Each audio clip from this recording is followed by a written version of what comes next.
જય ભવાની, જય માતાજી, દાદા બાપુની જય. એક વતનની યાદમાં ખરેખર મને એક દુઃખ ગાવાનું મન થાય છે. એમ કરીને હું મારું વતન, મૂળ વતન ભોળાદ, મારી જન્મભૂમિને યાદ કરી લઉં. મજા આવશે. સાંભળો આ દુહામાં. ખર બાવળ ને બોરડી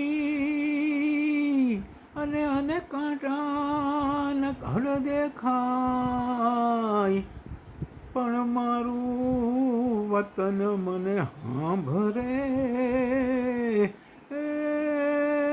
મને એમાંય હરગ દેખાય.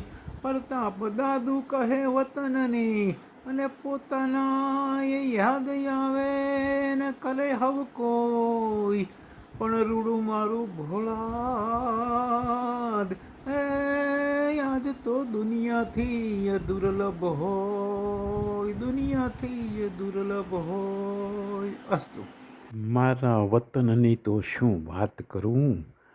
અમારા દાદા બાપુ જે મહાદેવના રુદિયામાં વસેલા છે, અને ધાર્યા કામ દાનભા બાપુ જેમના રુદિયામાં દાદા બાપુ વસેલા છે, એમના થકી લોકોના ખરેખર બહુ દુઃખ દૂર થાય છે, લોકોના કામ થાય છે. એવું મારું વતન ભોળાદ. અને એ ત્યાં સાહેબ ભલે બાવળ બોરડી સિવાય કાંઈ ના હોય, પણ માનવી હૃદયના બહુ મોટા છે સાહેબ.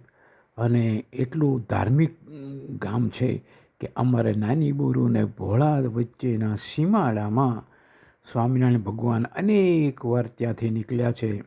અને પ્રસાદીનો કૂવો આજે ઓઝા કૂવા તરીકે ઓળખાય, ત્યાં આગળ સૌએ રસોઈ બનાવીને જમેલા છે સાહેબ.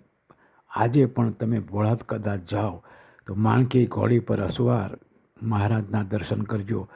અને ત્યાં જ બધા સંતોના પગમાં લોહી લુહાણ થયેલા, અને મહારાજે પૂછ્યું કે કેમ બધાને શું આ કાંટા કાકરા વાગ્યા હતા? કે હા પ્રભુ, આપ ચંપલ નથી પહેરવા દેતા એટલે આવું થાય છે.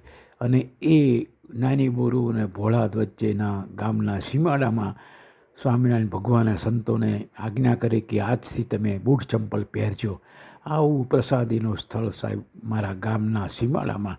આવું મારું વતન ભોળાદ. દાદા બાપુની જય.